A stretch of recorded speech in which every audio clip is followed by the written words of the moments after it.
dear listeners, and welcome to another episode of Extra Extra, It's All About Whisky. I'm your host, the Scotsman, the White Walker, Jason Johnston-Yellen, and I am joined today, and as always, I don't ever mean to steal that line from you, but sometimes it's just ingrained in my brain. I get it. With a very, very dear friend who just moments ago, and not by me, was compared to a character from the Goonies. Welcome, Joshua Chunk Hatton. Jeez, I really hope that the comment was about my Jufro and not the fact that I've gained the COVID-19 as in weight, not as in virus. Let me say it was definitely about your hair and definitely not about the COVID-19 that you've gained. I'm not in charge of editing this podcast, and so you can take that in whatever direction you want. So here's the thing, Joshua. On Extra Extra, you and I get together with a pertinent news story from the whiskey world. Sometimes we'll step outside those boundaries. And one of us, whoever brings it to the episode, will spend the first half of the episode reading the article, and then you and I spend the second half of the episode riffing on the article. Yeah. Today we're going to do something that we haven't done before, which is we're actually going to revisit a topic from the last episode. Because when you and I dropped the last episode of Extra Extra about the tariffs on Scotch and a host of other products that are coming into the United States from Europe, we received more responses to that episode than any other episode we've recorded of Extra Extra. Correct. The interest is there among the consumer, among our podcast listeners, and as of Wednesday, August 12th, we had an update to the tariff situation. You and I had left the issue hanging. We were waiting to hear, would the tariffs increase to 100%? Would they become 200%? Now that Airbus was kind of taking responsibility for the resolved court case, would we even see the tariffs go away? And on August 12th, at 7 p.m., we got a blast, an industry blast, that let us know the answer to that. And it's this blast that I've brought to the episode today and give you and I some room for further discussion. And I want to reflect a little bit on some of the feedback that came in from our listeners as well, if that's okay with you. Yeah, it's perfectly fine. You know, up until now, most of the stories we've discussed were were stories that didn't necessarily require follow-up. But this one most definitely, regardless of what the outcome was, in my opinion, required a follow-up. So I'm glad that we're doing it. So here we are. Let's jump into this. The headline is USTR holds EU wine and spirits tariffs in place at current rates. There is no author on the piece. It does come from the Shankin News Daily that you and I subscribe to. And as mentioned previously, it came in at 7 p.m. on the evening of August 12. The United States Trade Representative has announced that it will not escalate the current tariffs on single malt Scotch, single malt whiskey from Northern Ireland, and liqueurs and cordials from the UK, Germany, Ireland, Italy, and Spain, or wines from France, Spain, Germany, and the UK. At which point you're thinking, all right, might be onto something here. All right, let's push our sleeves up. Let's read the rest. And this so far, it feels encouraging with the exception of the headline not sounding very encouraging. But the opening sentence made me hopeful. The second sentence beat me back down again, just like the rest of 2020. However, the current 25% tariff on those products will remain in place. We'll pivot back to the end of that sentence in the second half. And then we have a quote The USTR, which is the United States Trade Representative, the USTR is well aware of the impact these tariffs are having on American businesses and is willfully ignoring the compounding impact of the COVID-19 pandemic on our industry, said WSWA President Michelle Korsmo. And the quote continues, "The USTR has failed to provide relief to a once vibrant US whiskey industry desperately in need of relief." For those listeners not familiar, the WSWA is the Wine and Spirits Wholesalers of America. Yeah. Only 2 more paragraphs to go in this blast. On Tuesday, a bipartisan group of US senators called for the removal of tariffs on wine, spirits, and food from the European Union. According to Reuters, the senators said the tariffs have caused significant harm to the affected categories, with importers and distributors stuck holding perishable goods indefinitely. The extra costs imposed by the tariffs are putting the pinch on an industry already suffering from widespread shutdowns and other COVID-19 related challenges, which you and I know to be absolutely true. Again, for the benefit of the listener, I actually called up a separate article that lists out the 13 bipartisan senators. I thought it would be useful to give a name check to 13 senators are actually working across the aisle on this issue. And I love that. I'm excited to hear the names. I'm even more excited that it's a bipartisan effort. Exactly.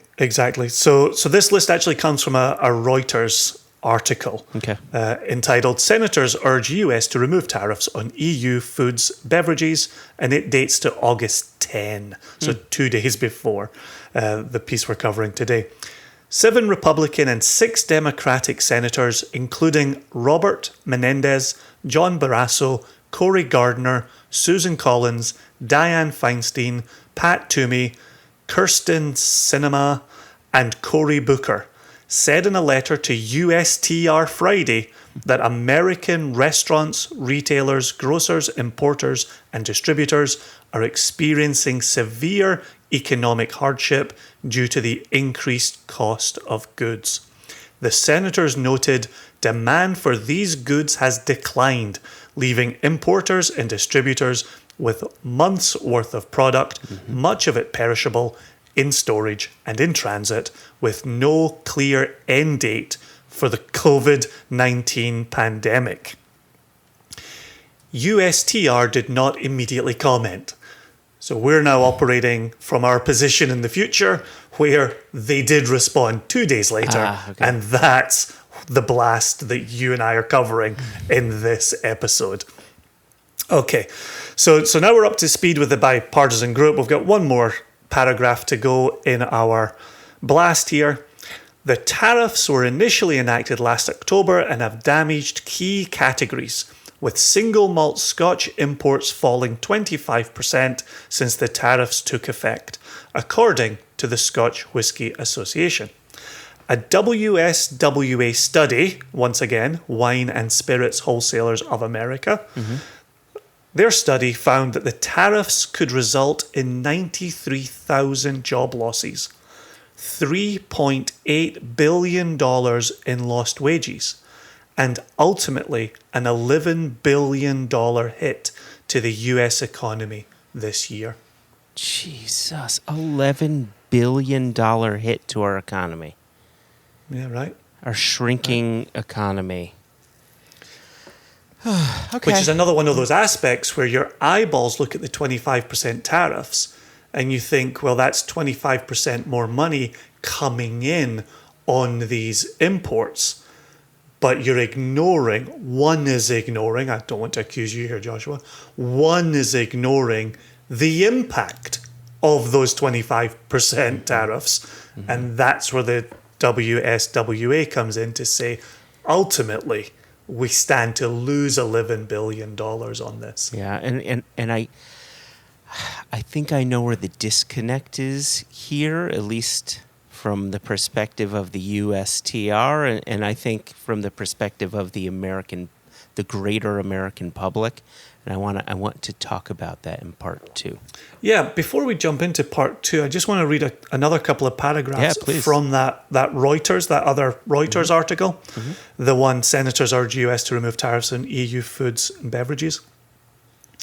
Because for listeners who maybe are tuning in this episode but didn't hear the last episode, what we're talking about here, and I'm going to quote Reuters here, last month, Europe's Airbus said it would increase loan repayments to France and Spain in a final bid to reverse US tariffs and jog the United States into settling a 16-year-old dispute over billions of dollars of aircraft subsidies. And yes, if you are just joining this conversation, we are talking about a dispute over aircraft subsidies affecting spirits and food in Europe coming into the United States. And to close out, the US Distilled Spirits Council noted Scotch whisky imports by the United States fell nearly 33% between October 2019 and May 2020, a $378 million decline over the same period a year earlier. The EU, in a separate dispute, imposed 25% tariffs on all US whisky imports in June 2018. Since then, US whisky exports to the EU have fallen by 33%, or $300 million, the group said. So both sides of the Atlantic are being hit in the exact same way. Wow. And so, yeah, might be time to call a truce, as we say in Scotlandia. Call a truce. A truce? All right, I think I got that right. Did I sound Scottish when I said that?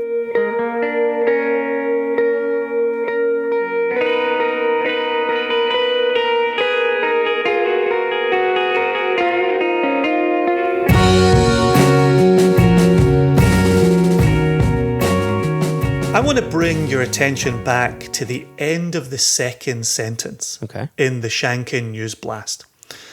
The second sentence was, however, the current 25% tariff on those products will remain in place. And the great issue I have with this sentence is there is no date attached to it. We have gone from, we're no longer in that position of potentially going to 100% tariffs. That unequivocally is a good thing. Yes, it is. However, we're back to where we were before that, which is we remain in a holding pattern with the 25% tariffs. If businesses, regardless of COVID, regardless of a global pandemic, if businesses need to make forecasts and predictions for the next 3 months of this year, which would be the last 3 months of this year, OND, October, November, December, the busiest time in the industry, and or need to make forecasts for January, February, March of next year, are we making those forecasts with a 25% tariff in place, right? It seems like you have to continue operating under worst case scenario. Always. And you have to assume these are not going away over the next 3 months, potentially not going away over the next 6 months. When might they go away? Will they go away? That's something you and I discussed in the last episode. And so I have great frustration with this announcement from the USTR not putting a finite time on the 25% tariffs remaining in place.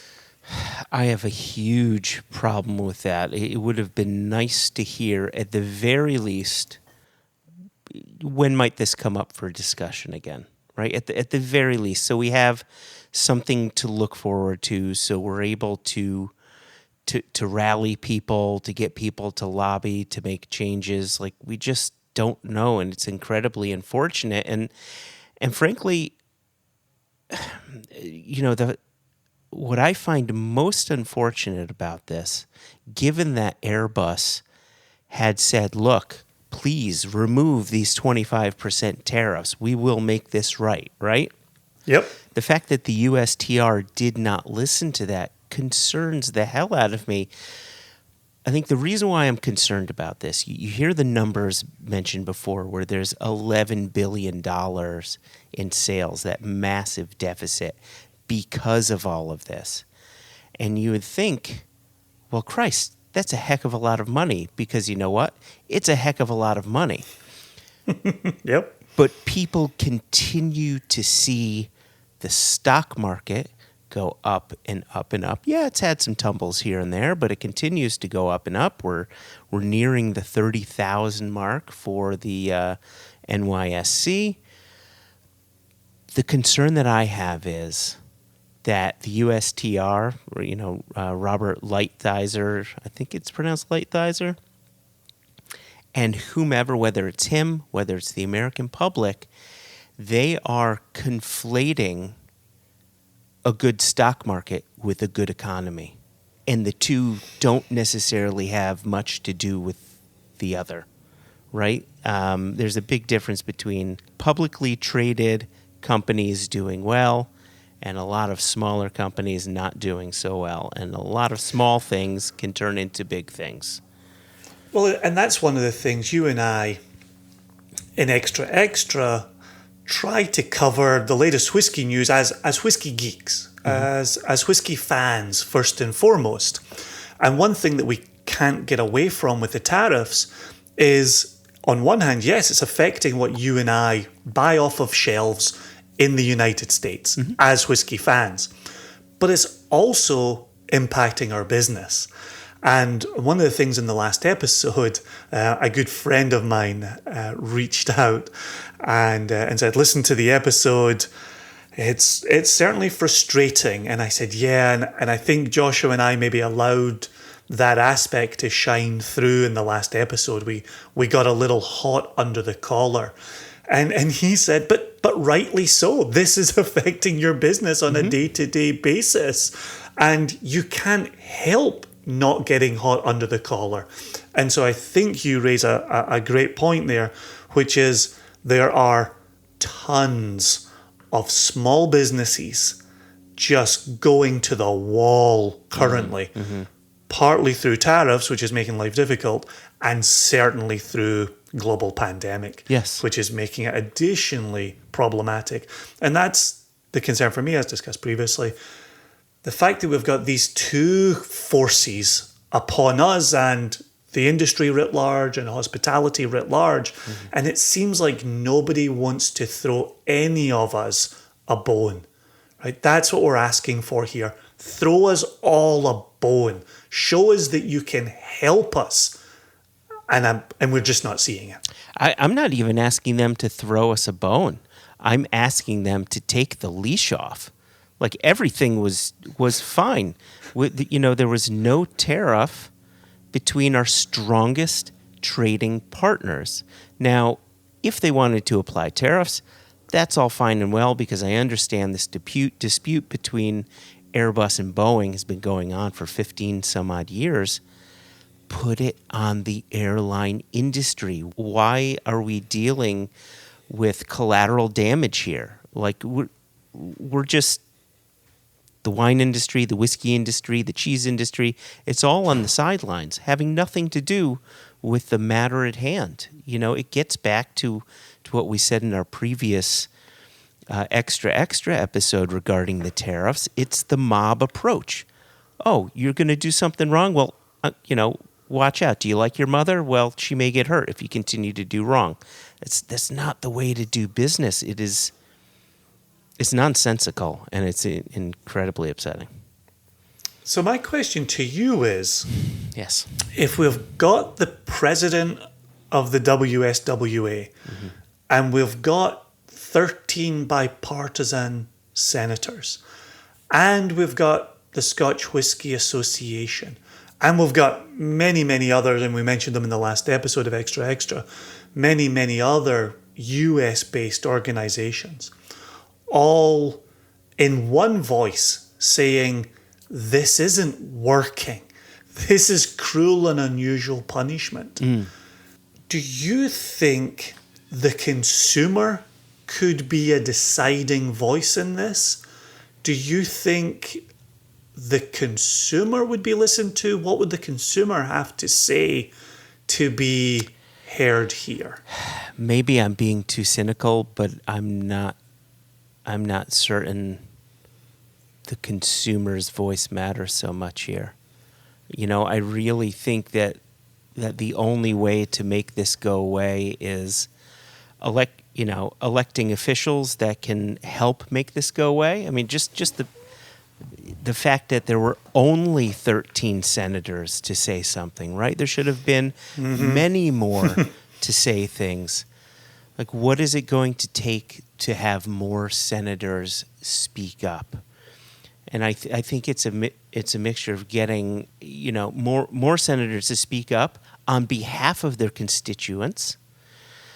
But what is that going to take, and what behind the scenes deals need to happen to make this go away? Because a lot of times, I mean, that's how lobbying works, right? Oh, I want you to help me with X. What do you need to make that happen?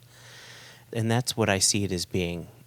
A consumer's voice will only be heard through the megaphone of more senators representing them. And then we need the lobbyists, and then we need God knows what else behind the scenes to help make this go away. So you and I don't normally take emails on Extra Extra, although we do invite them. And so we actually have a consumer who wrote in to questions@onenationunderwhiskey.com, no E in whiskey, and wanted to be heard as a consumer. And so I'm going to bring in the words of Justin Wiener at this point. Could be Weiner, Weiner. And so Justin writes, I'm sure you know, but the customer has taken the burden for tariffs here in Ohio and likely elsewhere. Aberlour 18 just popped from $99 to $130. Clynelish went from $55 to $75. Wow. So those tariffs have been passed along to the consumer already, unfortunately. Yeah, I think that last word sums it all up. Unfortunately. Yeah. Some companies U.S. importers, along with the suppliers they deal with, work together to try to minimize the tariffs as best they can. We're all working with our distributor partners to do the same. Some retailers are trying to help too. It's been really, 4 tiers of trying to help this go away. The 3 in the U.S. of importer, distributor, and retailer, and then the supplier. But how long can someone bleed until they can't bleed anymore, right? Until it's gone. And so here's. Yeah. No, and I didn't mean to cut you off. And so just to button this up is the unfortunate thing is we in the industry have been waiting for this decision in the hopes that the bleeding can stop, that the 25% will go away. But now we've just been told, oh no, this wound has become an ulcer and it's not going to stop hemorrhaging. And consumers are going to see more and more bottles, whether it's whiskey or wine, go up in price by at least 25%. There's just no 2 ways about it, and it's incredibly unfortunate. Yeah, no, I clearly agree with you wholeheartedly. What also catches my eye, because there's many aspects to this that are eye-catching and eye-watering, is with single malt Scotch imports falling 25% since the tariff took effect. We're hearing in the Reuters article 33% since the tariff took effect in that time frame. As whiskey lovers, as whiskey loving consumers, we're going to get to a point where we are just one global market among hundreds of others. At what point does the Scotch industry, and I understand there's still wine here, there's cheese here, there's olive oil here, there's dairy products here. I understand that. I speak to this just as a whiskey person. Yeah. If you're a Scotch whiskey producer, do you start casting your eye away from the United States? Do we stop seeing some special releases here in the United States? You know, the United States has been such a wonderful, burgeoning single malt market for, certainly a decade and a half, seeds of it back 2 decades ago. All of that hard work that's been undertaken by brand ambassadors, company owners, people who have traveled all around this nation spreading the good word of single malt, those efforts will soon come to naught, is my concern. Yeah. And then I wonder, I try and rein myself in a little bit. Am I being too pessimistic? Is it a case of we're all just battening down the hatches and we know the United States is a good market, and once these tariffs pass, whenever that might be, maybe it is with a new administration, that's certainly Scott Harris's position at Catoctin Creek. With that change, will the floodgates open once again? And will we see special releases? Will we see US exclusives, come back in? And so I don't want to say this is the beginning of the end for the US market. It might just be a downturn, a slowdown in the US market.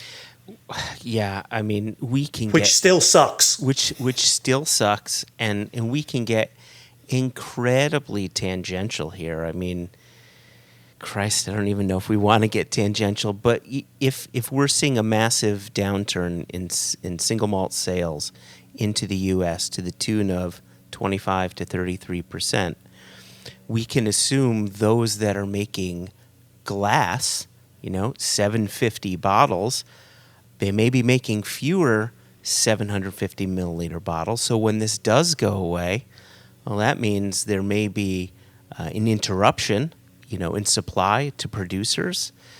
I mean, you can go down a massive rabbit hole to see how many different industries this is affecting, these silly tariffs that don't have anything to do with us. I want to get out of here by bringing up something that you and I were discussing literally yesterday while not on air, just having one of our usual friendly chats that we have. We don't record every word that passes between us.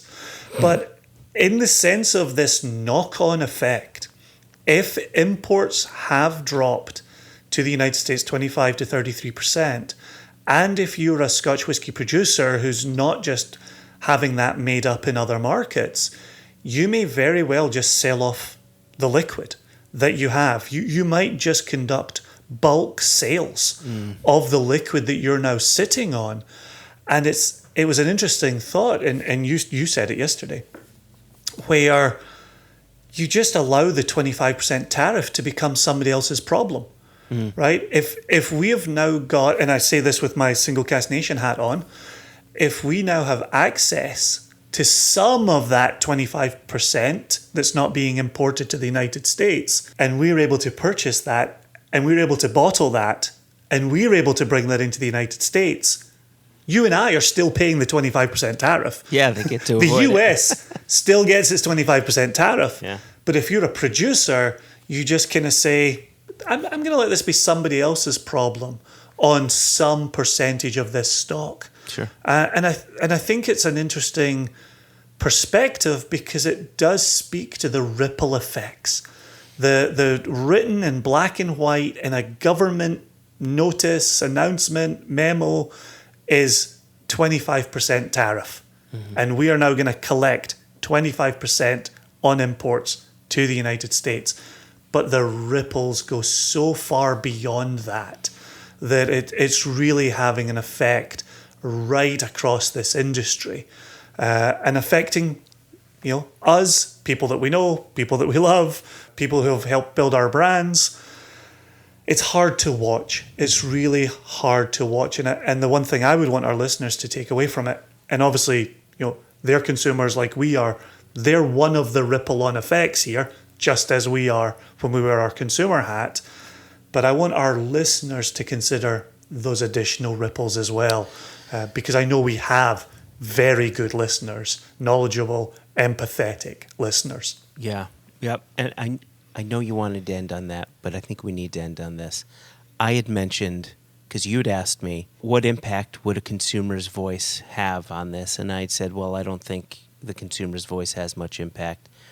But I think it's in how we raise those voices. And our voices need to be raised to more and more senators. If we want this to change, reach out to your senators, reach out to your congresspeople, whomever it may be, and let them know. If you're a consumer, if you're a shop owner, if you're a distributor, whatever it is, reach out to them. They need to speak on your behalf because their voice is going to be loudest. I think getting out of here in a rallying call is absolutely spot on. So thank you for adding that at the end, Joshua. Listeners, if you do want to reach out to us, just like Justin did, questions at onenationunderwhiskey.com, no E in whiskey. We love receiving your emails. We love hearing your thoughts. I'd love to hear what you're doing to have your voice heard, right? Are you already reaching out to your senators? Are you already, making your voice heard? It's enough for us to all be shouting at one another on Facebook.